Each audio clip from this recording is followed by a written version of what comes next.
कह दो इन ऊंचाइयों से कि अपनी औकात में रहे, कह दो इन ऊंचाइयों से कि अपनी औकात में रहे, क्योंकि हम परों से नहीं हौसलों से उड़ा करते हैं। गुड मॉर्निंग दोस्तों, मैं अजहर आपके अपने YouTube channel Avan study centre में तहे दिल से स्वागत करता हूं। दोस्तों, आज हम लोग सीडीपी यानी पेडागोजी से रिलेटेड एक ऐसे इंटरेस्टिंग टॉपिक के बारे में जानने वाले हैं जहां से हर टीचिंग एलिजिबिलिटी टेस्ट, या तो वो सीटेट हो, जेटेट हो, TSSSB या KVS NBS जो भी हो, वहां से 4 से 5 क्वेश्चंस पूछे जाते हैं, है ना। आज हम लोग इसका पार्ट 1 पढ़ेंगे और वो टॉपिक हमारा है समावेशी शिक्षा यानी इंक्लूसिव एजुकेशन। यहाँ पर कैसे एजुकेशन की बात होगी, क्या होता है इंक्लूसिव एजुकेशन और इससे रिलेटेड कैसे क्वेश्चंस पूछे जाते हैं ना, सब जानने वाले हैं। देर न करते हुए शुरू करते हैं। शुरू करने से पहले मैं आपसे रिक्वेस्ट करना चाहता हूं कि अभी तक से अगर आपने मेरे चैनल को लाइक सब्सक्राइब नहीं किया है तो सब्सक्राइब कर दें, बेल आइकन को दबाना ना भूले। ठीक है दोस्तों, तो चलिए हम लोग शुरू करते हैं। सबसे पहले हम लोग जानेंगे कि हमारे भारत में अलग अलग प्रकार के जो एजुकेशन सिस्टम है, यानी जो शिक्षा की प्रणालियां हैं ना, वो कितनी प्रकार की होती हैं। तो सबसे पहले की बात करेंगे ना, तो हमारे भारत में नॉर्मल एजुकेशन सिस्टम था, जिसको हम लोग सामान्य शिक्षा प्रणाली कहते हैं।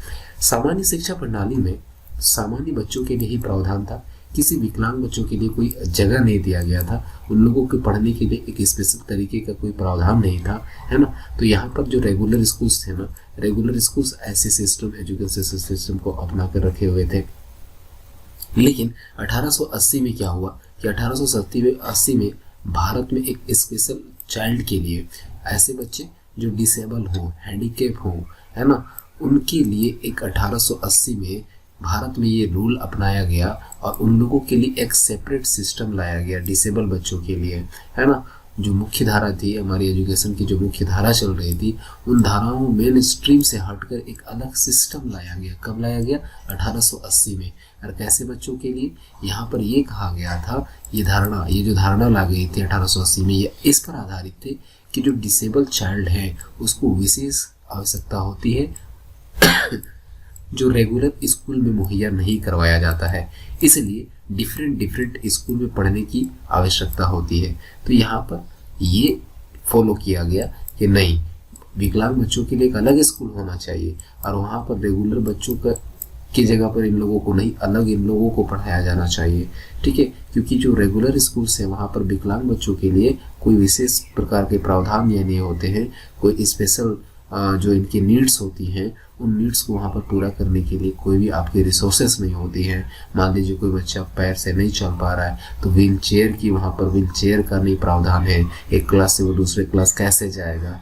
तो कहने का मतलब कि पहले तो नॉर्मल एजुकेशन सिस्टम में तो रेगुलर बच्चे आते थे, रेगुलर स्कूल यूज करते थे, उसमें सामान्य बच्चे ही रहते थे। इसीलिए देखा गया कि जो रेगुलर एजुकेशन मतलब रेगुलर जो इंस्टीट्यूशंस हैं, उन इंस्टीट्यूशंस में स्पेशल बच्चों के लिए कोई प्रावधान नहीं था। तब 1880 में एक अलग सिस्टम ही लाया गया और बच्चों को अलग करके पढ़ाया गया। लेकिन फिर लोगों ने सोचा, है ना, और हमारी यहाँ के जो भारतवासियों ने सोचा कि चलिए यहाँ पर तो ऐसा नहीं होना चाहिए, दोनों में क्या भेदभाव करेंगे, है ना। तो यहाँ पर दोनों को मिला दिया गया, यानी इंटीग्रेटेड एजुकेशन सिस्टम लाया गया। लेकिन यहाँ ध्यान देने वाली बात है, दोनों के लिए समान स्कूल लाया गया, लेकिन दोनों के लिए कोई विशेष प्रकार का विशेष ध्यान नहीं दिया गया, यानी कोई सुविधाएं, कोई प्रावधान नहीं लाया गया। लेकिन जब आया हमारा इंक्लूसिव एजुकेशन आया तो यहाँ पर पूरी बातों को ध्यान रखा गया, यानी समान स्कूल्स थे, सभी को एक साथ पढ़ाया गया, लेकिन सबके लिए विशेष ध्यान दिए गए। लेकिन इंटीग्रेटेड जो एजुकेशन सिस्टम था, उस इंटीग्रेटेड एजुकेशन सिस्टम में किसी भी प्रकार का, है ना, कोई आपका विशेष प्रकार का ध्यान नहीं दिया गया था, लेकिन यहाँ पर विशेष प्रकार के ध्यान दिए जाते हैं। अब बात करते हैं, हम लोग एक फिगर से समझने की कोशिश करते हैं कि ये फिगर क्या कहता है। सबसे पहले हम बात करें सेग्रेशन का मतलब क्या होता है, जो हम लोग नहीं बात कर रहे थे, ये जो नॉर्मल एजुकेशन सिस्टम और आपका स्पेशल एजुकेशन सिस्टम जो लाया गया, वो दोनों आपका ये सेग्रेशन में आता है। कहा गया कि नहीं, जो डिसेबल बच्चे उन लोगों के अलग स्कूल होना चाहिए और जो आपके जो नॉर्मल बच्चे उन लोगों के लिए अलग स्कूल होना चाहिए, है ना। ये कहलाता है सेग्रेशन, जिसमें बंटवारे की बात होती है। लेकिन आया इंटीग्रेशन में दोनों को तो मिला दिया गया, एक ही स्कूल में पढ़ाया जाने लगा, लेकिन किसी प्रकार का विशेष ध्यान नहीं दिया गया इन लोगों के लिए। इंक्लूसिव जब एजुकेशन लाया गया तो दोनों को मिला दिया गया, लेकिन दोनों में कोई डिफरेंसेस नजर आ रहे हैं क्या? नहीं नजर आ रही, सबको एक तरह से ट्रीट किया गया, सभी के विशेष प्रकार के ध्यान को ध्यान दिया गया और सबके जरूरतों के आधार पर उन लोगों की जरूरतों को पूरी की गई। तो इस तरह का जो एजुकेशन सिस्टम लाया गया ना, इसको कहते हैं इंक्लूसिव एजुकेशन सिस्टम। ये इंक्लूसिव एजुकेशन सिस्टम कब आया था? तो ये आरटीई एक्ट 2009 में जब लागू हुआ था। आरटीई एक्ट मतलब होता है राइट टू एजुकेशन, है ना। इसके बारे में हम लोग अभी जानने वाले हैं कि आरटीई एक्ट क्या होता है, ठीक है। वहीं पर हम लोगों को क्या फॉलो किया गया? इंक्लूसिव एजुकेशन को फॉलो किया गया, है ना। आरटीई एक्ट क्या है उसके बारे में हम लोग आगे चर्चा करेंगे। तो आई होप आपको समझ में आओगे यहाँ तक। चलिए थोड़ा सा और डिटेल्स में जाने कि इंक्लूसिव एजुकेशन क्या होता है। इंक्लूसिव एजुकेशन का मतलब होता है, inclusive education means different and diverse. देखिए, अलग और जो विचलित है ना, उन लोगों को कंधे से कंधे मिला के पढ़ाना। Students learning side by side in the same classroom.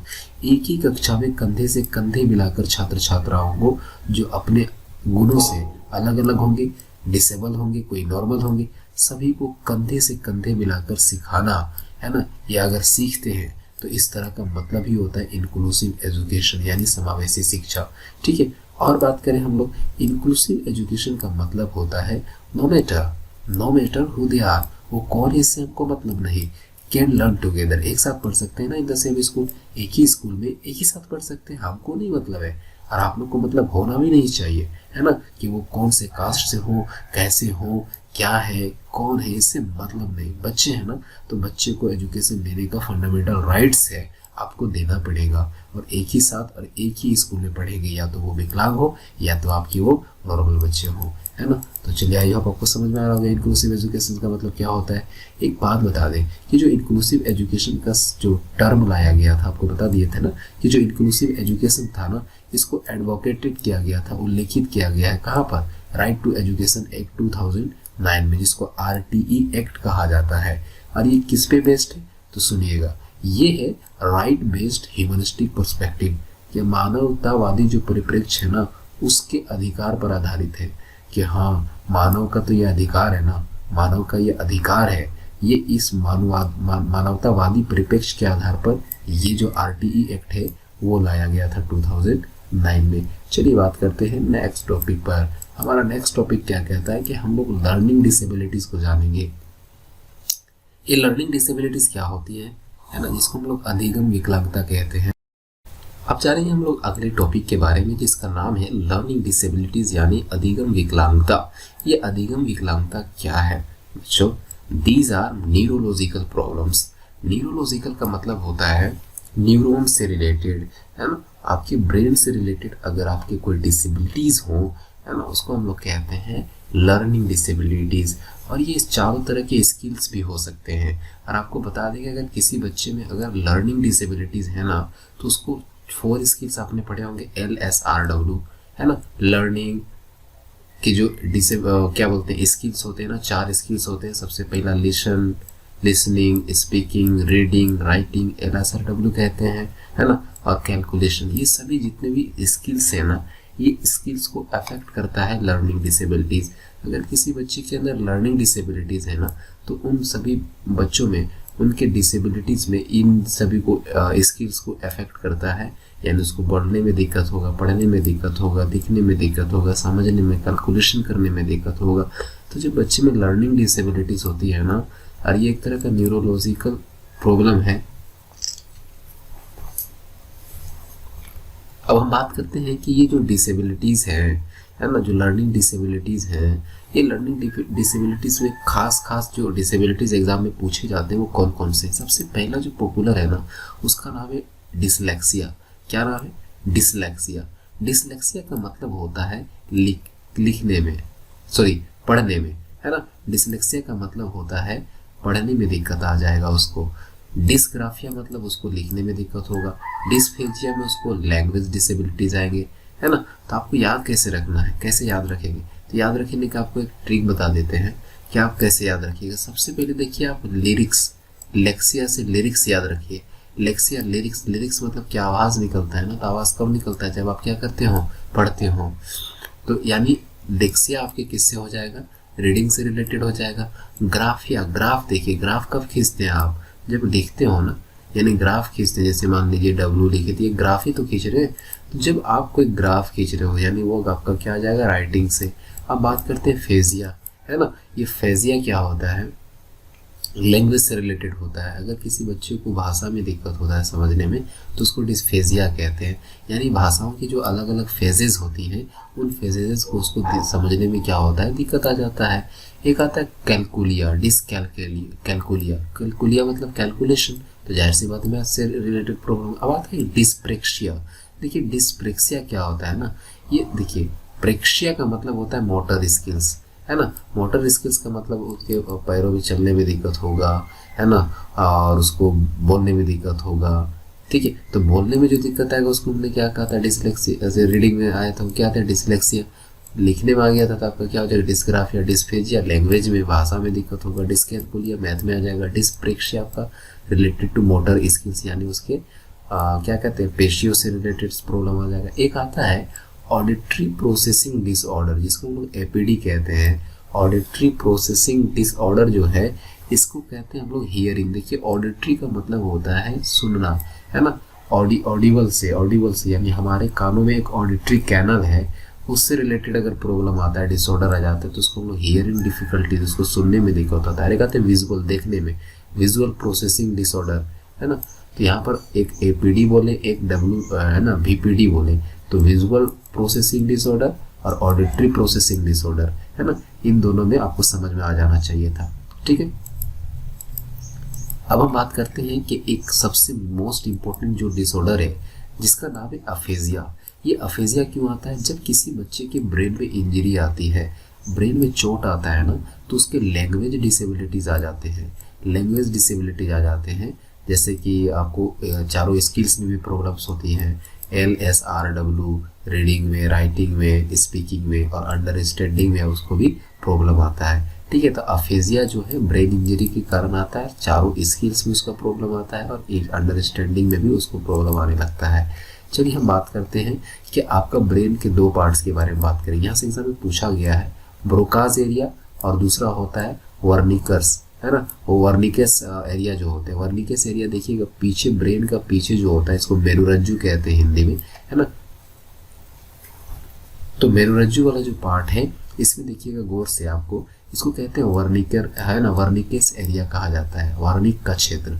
देखिएगा पहला जो वार्निक का क्षेत्र है इस किस में मदद करता है, तो अंडरस्टैंडिंग करने में, यानी स्पीचेज को समझने में, यूजिंग द करेक्ट वर्ड, है ना, टू एक्सप्रेस, यानी कहीं ना कहीं लैंग्वेज, यानी आपको बोलने में जो मदद करता है, बोलने में आपका दिमाग कहाँ काम करे कहाँ नहीं, मतलब आप वर्ड को कैसे, स्पीच को कैसे समझें, समझने में मदद करता है। यानी समझने में, अंडरस्टैंडिंग, यानी स्पीचेज को, भाषाओं को समझने में जो मदद करता है वो आपका वर्निकेज एरिया करता है। लेकिन आप साउंड कैसे प्रोड्यूस करें वो ब्रोकाज करता है, ठीक है।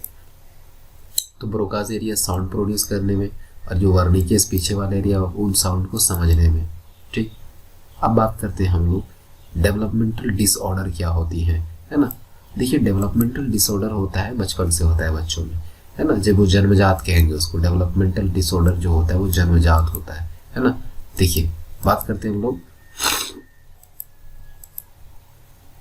देखिए बात करते हैं डेवलपमेंटल डिसऑर्डर का, तो it is a group of psychiatric conditions originating in childhood, जो बचपने से उसमें आ गया होगा, है ना।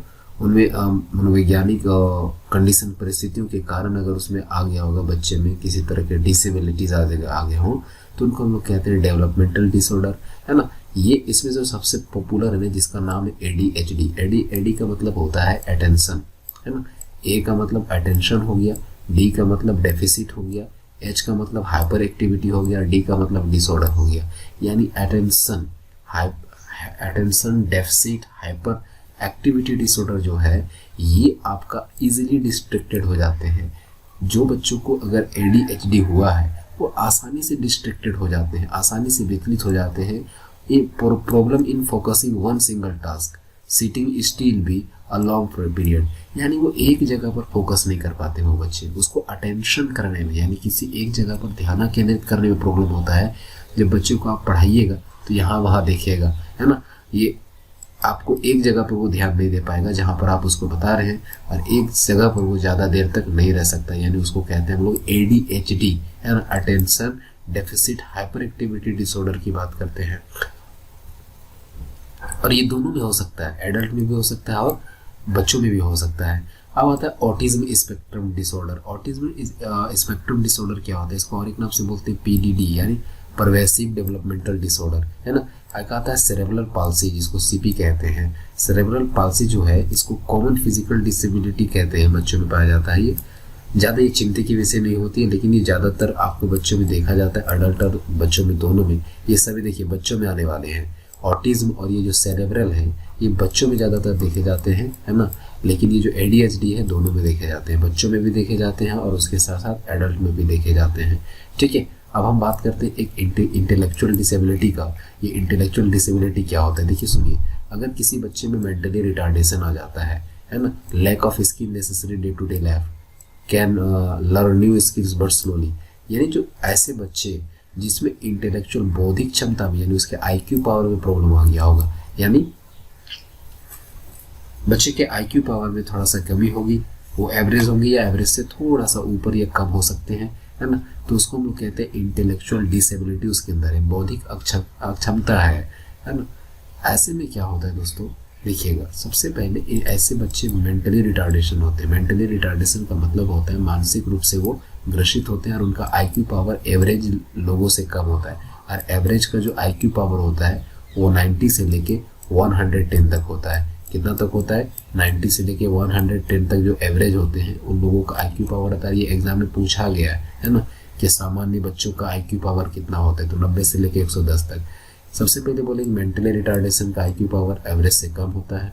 तो कौन होते हैं मेंटली रिटार्डेशन, इंटेलेक्चुअल डिसेबिलिटी जिसके अंदर होता है lack of skills necessary day to day life, यानी रोज व रोज उन लोगों में कौशलों की कमी आती है, जैसे कि LSRW बताए, लिसनिंग, स्पीकिंग, रीडिंग, राइटिंग, इनमें कमी आती जाती है। और वो सीख सकते हैं लेकिन स्लो सीखते हैं, वो इन स्किल्स को सीख सकते हैं लेकिन स्लो सीखते हैं। ठीक है, अब हम बात करते हैं कि ये जो डिसेबिलिटीज आते हैं इसके कारण क्या है। तो इसके दो पॉपुलर कारण है। सबसे पहला है ना कि सेरेब्रल डिसफंक्शन, यानी आपका सेरेब्रल अगर पार्ट आता है, जैसे अगर आपका ब्रेन का जो पार्ट है अगर वो आपका डिसफंक्शन कर जाए, या तो आपको इंजरी के कारण हो या किसी भी अन्य कारणों से हो, तो आपका लर्निंग डिसेबिलिटी आ जाता है। एक आता है इमोशनल डिस्टर्बेंस, यानी अगर बच्चे में अगर इमोशनली डिस्टर्बेंस आ गए हो तो उनमें से आपको डिसेबिलिटी देखे जाएंगे। एक बात बताते हैं आपको, सबसे पहले PWLD के बारे में थोड़ा जाने आप।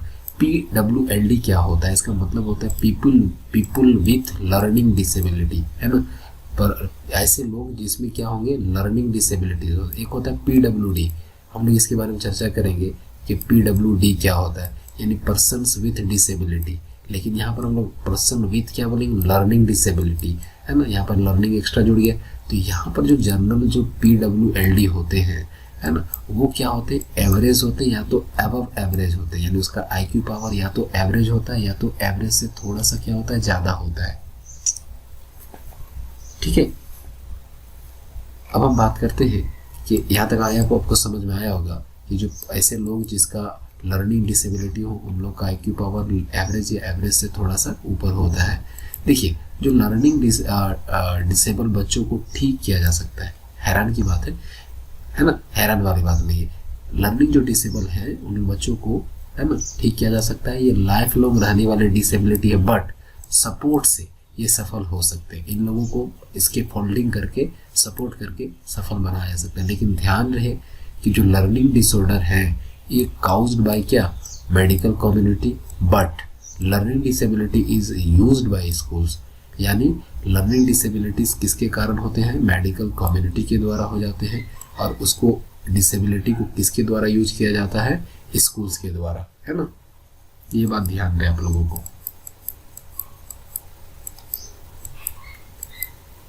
अब देखिए, बात करते हैं एक्सेप्शनल चिल्ड्रेन कौन होते हैं। देखिए, एक्सेप्शनल चिल्ड्रेन उसको कहते हैं जैसे विशिष्ट बालक, जिसको हम लोग स्पेशल चाइल्ड बोले। एक्सेप्शनल चिल्ड्रेन रेफर्स टू दो चिल्ड्रेन हु डेविएट, जो विचलित हो जाते हैं from the normal in physical, mental, emotional, अगर बच्चों को भावात्मक, शारीरिक रूप से या तो मानसिक रूप से अगर कोई आपकी परिस्थितियाँ आती है ना, तो बच्चे तुरंत के तुरंत डेविएट कर जाते हैं। ऐसे बच्चे को कहते हैं एक्सेप्शनल चिल्ड्रन, है ना। नहीं होते हैं, इसलिए ऐसे बच्चे नहीं होते हैं, बहुत कम पाए जाते हैं, इसलिए इसको नाम दिया गया एक्सेप्शनल चिल्ड्रन। और ऐसे बच्चे तुरंत डेविएट हो जाते हैं, ठीक है। और आपको बता दें कि जो एक्सेप्शनल चिल्ड्रन होते हैं ना, उसके अलग अलग टाइप्स होते हैं, है ना। तभी मैंने क्या बताया किस किस से वो डेविएटेड हो जाते हैं, इमोशनली, फिजिकली, मेंटली, है ना। उसके बाद और एक तो और जो गिफ्टेड बच्चे होते हैं, जो गिफ्टेड बच्चे होते हैं वो भी इसके अंदर आते हैं। गिफ्टेड बच्चे यानी ऐसे बच्चे जिसका वो डाइवर्जेंट थिंकिंग रखते हो। देखिए, इनका सबसे पहला जो टाइप्स है वो फिजिकली डिसेबल्ड।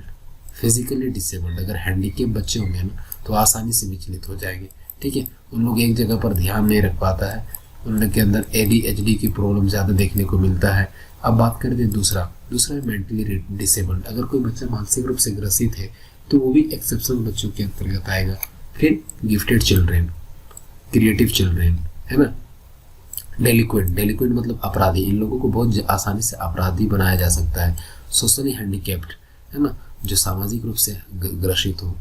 इमोशनली डिस्टर्ब्ड, मैंने कहा था ना कि इमोशनली जो डिस्टर्ब बच्चे होते हैं उन लोग भी एक्सेप्शनल चिल्ड्रन के अंदर आते हैं। लर्निंग डिसेबल्ड चिल्ड्रन यानी जो ऐसे बच्चे या ऐसे लोग जो लर्निंग डिसेबल्ड से ग्रसित हो। और बैकवर्ड का मतलब यानी ऐसे बच्चे जो थोड़ा स्लो लर्नर होते हैं उसको बैकवर्ड कहते हैं, ठीक है। तो यहाँ तक हो गया कि आपके एक्सेप्शनल चिल्ड्रन के अंदर कौन कौन आते हैं, है ना। उसके बाद एक बात ध्यान रखिएगा, जो गिफ्टेड चिल्ड्रन है ना, उन लोग के बारे में हम लोग पहले बात कर चुके हैं कि जो गिफ्टेड लर्नर्स कौन होते हैं। तो आज के लिए इतना ही, इजाज़त दीजिए, है ना। जय हिंद, सत श्री अकाल, अस्सलाम वालेकुम।